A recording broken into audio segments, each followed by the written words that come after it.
Welcome to chapter 42 of the book of Job, the last chapter. Wonderful book. It begins with Job's defense, a little bit of Job and the Lord speaking in this chapter. I'll read a little in the Greek. Ipolevon the Iob to Kyrio legi. Ida otipanta dinase. Adinati the si idhen. Tiskar esten o krypton se vulin, phidomenos the rematon ke se iete kryptin. An undertaking, Job says to the Lord. Now, in these next two verses, Job is acknowledging the things of God. I know that in all things you are able. And this is also our acknowledgement that we should have, that God is able to do anything.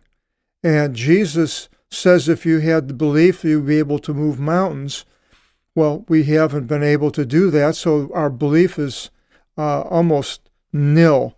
But we believe in the belief of Jesus, who believed, who was able to rise up from the dead and is able to raise us up. He had the true belief, even though he said if we had, with the big if. But acknowledging God, God is able, and nothing is powerless to you. For who is the one hiding you counsel and sparing words, God, and imagines to hide you? Man does not control God. God controls man. And who announces to me the things which I knew not, great and wonderful things which I had not knowledge of? And we can be grateful that we have these things given to us, this knowledge and information by God in His Word. We can open it up at any time, go out and have coffee and have a Bible, open it up and look at it, find out something that we didn't know before. It happens to me all the time. And I've been reading the Bible all my life. But hear me, O Lord, that I also shall speak. And I will ask you, and you teach me. Allow me and teach me. Hearing, indeed in my ear, I heard you formerly, but now my eye sees you. Now, that's interesting. He has been hearing God, and I think it was in a wind or a storm before. Now he says he sees him. His eye sees God. This is way before anybody had seen God that I can think of. Outside of Adam, of course. And I'm not sure if Noah says he saw God or not. But if not, then Job here would be the first person to see God, maybe at the same time as Abraham, and we'll show you that time frame here in a verse or so. But now my eye sees you. Therefore I treated myself as worthless, and I was melted away, and I esteemed myself earth and ashes. Compared to God, what are we? We're just something that God has made.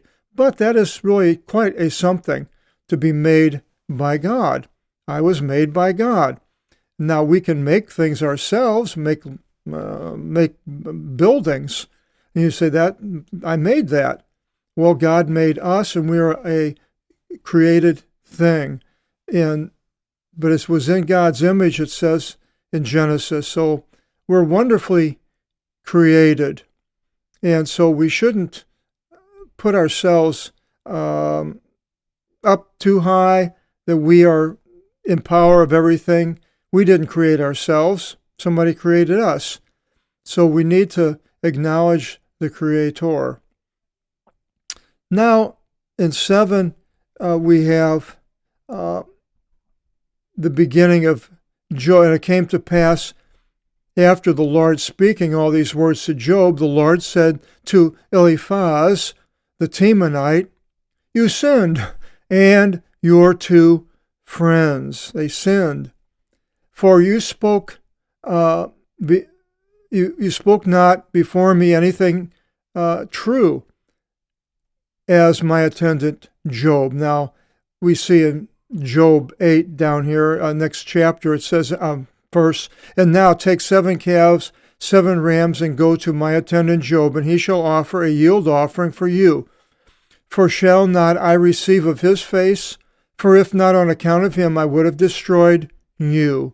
For you did not speak true concerning my attendant Job. So I don't believe God was saying that everything they said was, sounds like it saying it, but I don't believe this is what it means, that everything that they said was false. But when they spoke against Job, then it was. And God said he would have destroyed them if it wasn't for Job. And they went, Eliphaz the Temanite and Baldad the Shuhite and Sophar the Manaen. Now, it doesn't mention anything about Elihu, the fourth man that came a little bit later. Now, I don't know why. And they went as the Lord ordered them, and he dismissed their sin because of Job. And the Lord increased Job, and of his making a vow, and because of being his friends, he forgave to them the sin. Now, what vow he's talking about, there's only 2 places in the book of Job it alludes to a vow, and that would have been in chapter 22, verse 27, where Eliphaz alludes to a vow of Job, and then in 33:26, it's alluded to by Elihu that Job had a vow. And the Lord gave double, as much as was Job's before, by doubling. And all his brothers and his sisters heard all the things coming to pass to him. Now, it mentions Job's, I think it's 7 sons and 3 daughters, and it mentions his wife, but it says in chapter 19:17 that he had concubines and children from them. So that is probably who they're talking about here. And then it continues, and they gave to him even all as many as knew him from at first, the children of the concubine, and eating and drinking with him, they comforted him, and they wondered upon all which the Lord brought upon him. And they each gave to him 1 ewe lamb and a 4 drachma piece of unmarked gold. And so Job is now getting money in return. And the Lord blessed the latter end of Job than the former.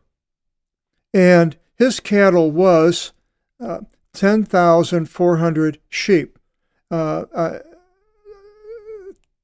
10,000, 4,000. So 14,000 sheep. And it mentions I think it was in the second, no, it's back in the first chapter that he had 7,000 sheep there. And camels, 6,000, and he had 3,000 originally. 1,000 team of oxen, and originally he had 500. And 1,000 female donkeys grazing, originally he had 500. And there were born to him 7 sons and 3 daughters, as at the beginning, the first chapter. And he called the first Day, and the second Cassian, and the third Amaltheus horn. Now in the Hebrew, it has, in the King James, not in the Hebrew, in the King James, I didn't check the Hebrew, but the King James, which comes from the Old Testament book of Job, comes from the Hebrew. It says Jemima was the first. The second was Cassia, pretty much the same. And the third was Karan Hapush instead of Almatthias horn. Now, where does this Almatthias horn come from? Well, the first was day, the second Cassia. Now, if it was Cassia, it probably had to do with the name of a bark. It's related. It's actually a form of cinnamon. Generally, cassia is a ground up substance that they sell as cinnamon. It doesn't always have to be as pure cinnamon, which you see in these cinnamon sticks, that they're rolled up and they always roll to the inside with the bark. And then the third, Almathea's horn. Now, Almathea's horn is also called the horn of plenty or cornucopia. And people at that time had a horn-shaped basket of some sort of or a container that looked like a horn, and they put things in it, put it on on the sides of donkeys and so forth.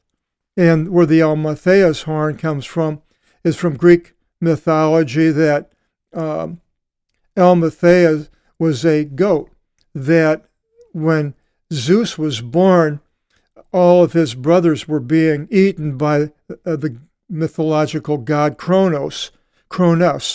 And so the goat, Almathea, nourished Zeus so he wouldn't be eaten.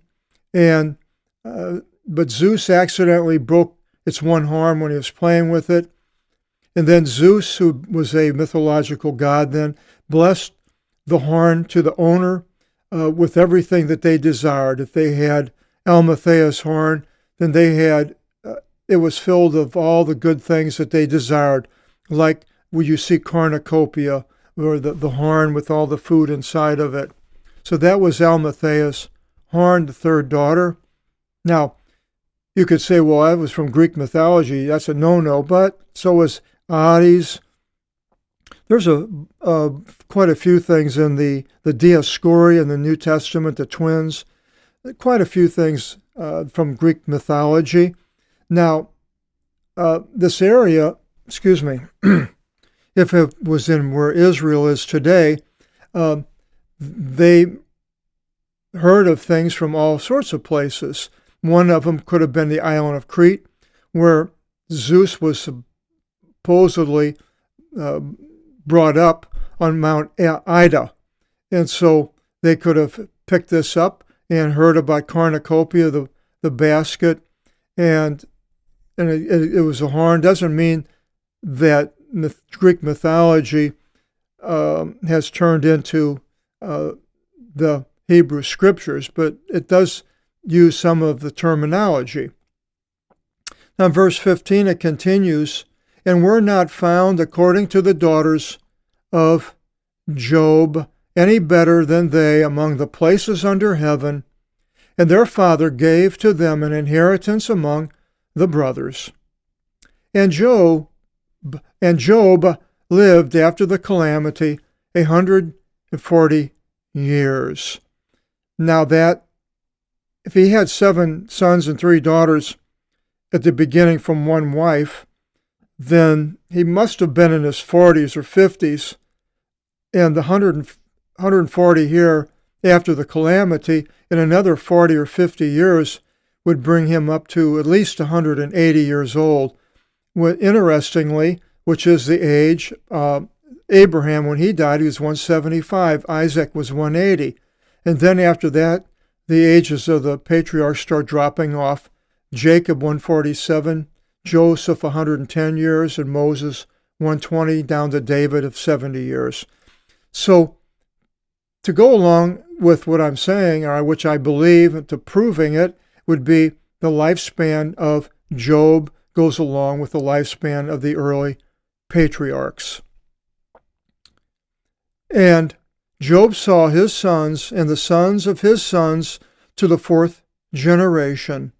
And Job came to an end, an old man and full of days. Wonderful man. Job went through a lot, being tested by God, and he is certainly an exemplar for us to look at when we are being tested, to know that God does test, and in spite of what other theologians might say, it's just throughout the Bible. And so we now end the book of Job. We have 2 more books to go, and we'll have finished going through the whole Bible. In the next video seminar, we'll start in the book of Ecclesiastes, very interesting book. And then after that, Song of Solomon, and we'll be done with the, I'll have went through every chapter of the Apostolic Bible, Old and New Testament. So, hope to see you next video seminar starting the book of Ecclesiastes. Till then, God bless.